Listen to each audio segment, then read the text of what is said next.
नमस्कार, मी Priyanka beauty tips मध्ये तुमचं अगदी मनापासून स्वागत आहे।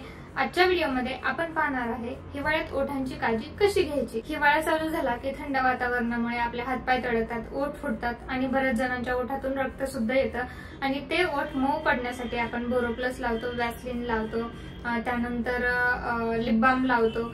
या सगळ्या गोष्टी करूनही काही जणांचे ओठ मऊ होत नाहीत। त्यामुळे आजच्या या व्हिडिओमध्ये आपण काही विशेष ओठांची काळजी घेऊन ओठ मऊ कसे ठेवायचे हे आपण पाहणार आहोत। त्यासाठी व्हिडिओ शेवटपर्यंत पहा।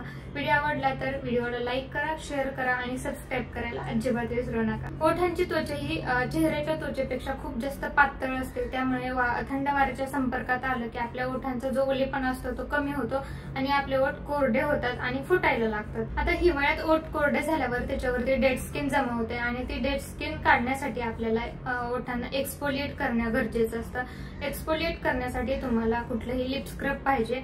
जर तुम्ही बाहेरून विकत आणायचं असेल तर विकत सुद्धा आणू शकता, किंवा मग विकत नसेल आणायचं तर घरच्या घरी बारीक साखर आणि त्याच्यामध्ये मध मिक्स करून तुमच्या ओठांवरती लावा। 5 मिनिटं थोडंसं बोटांनी मसाज करा आणि त्यानंतर ओठ स्वच्छ पाण्याने धुवा, त्याच्यावरती लिप बाम लावा।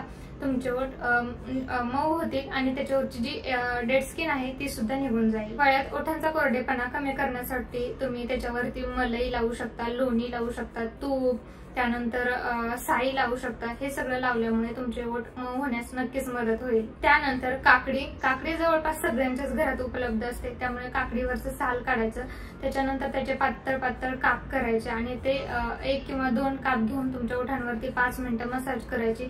याने काय होईल, तुमच्या ओठांना हायड्रेशन भेटेल आणि त्याच्यातला ओलेपणा टिकून राहील आणि तुमचे ओठ कोरडे पडणार नाही। आता हिवाळ्यात थंडीमुळे बऱ्याच वेळा तहान लागत नाही आणि आपण पण पाणी पिणं खूप जास्त टाळतो, त्यामुळे आपले हातपाय कोरडे पडतात आणि ओठ सुद्धा कोरडे पडतात। तर तसं न करता सतत पाणी पित राहा। पाणी पित राहिल्यामुळे काय होईल, तुमच्या ओठांना पण हायड्रेशन भेटेल आणि शरीराला पाण्याची कमतरता अजिबात भासणार नाही। त्यानंतर हिवाळ्यात कुठल्याही परिस्थितीत तुमच्या ओठांना लिप बाम असेल किंवा मग जे तुम्ही ओठांना लावता लिप बाम, वॅसलीन, बोरोप्लस जे काय आहे ते लावायला अजिबात विसरू नका। कारण जर तुम्ही तुमच्या ओठांना हिवाळ्यात काहीच लावलं नाही तर ते सारखे तडकत राहणार किंवा मग कोरडे पडणार। त्यामुळे काहीतरी तुमच्या ओठांना नक्कीच लावा। तर हिवाळ्यात बरेच जण काय करतात, ओठ फुटल्यानंतर किंवा मग ओठ कोरडे पडल्यानंतर बऱ्याच वेळा त्याला चावतात किंवा मग सारखं जीभ लावतात। तसं केल्यावर तुमचे ओठ जास्त फुटतात, त्यामुळे तसं अजिबात करू नका। या छोट्या छोट्या गोष्टी जर तुम्ही फॉलो केल्या तर तुमचे ओठ अजिबात फुटणार नाही किंवा मग कोरडे पडणार नाही।